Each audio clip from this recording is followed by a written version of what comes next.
हे आहे हायकोर्ट कोल्हापूर. नुकतंच नवीन हायकोर्ट आल्यामुळं सातारा, सांगली, कोल्हापूर, रत्नागिरी, सिंधुदुर्ग येथील लोकांना याचा मोठा फायदा होत आहे.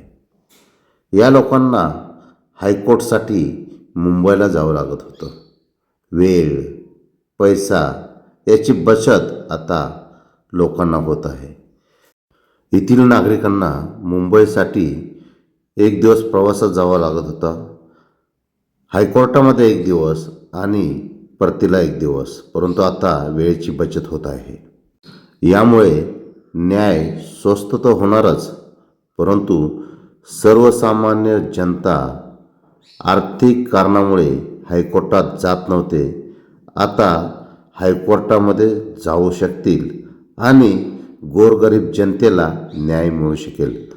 तुम्हाला काय वाटतं? तुमचं मत कमेंट करून सांगा. असे व्हिडिओ पाहण्यासाठी फॉलो करा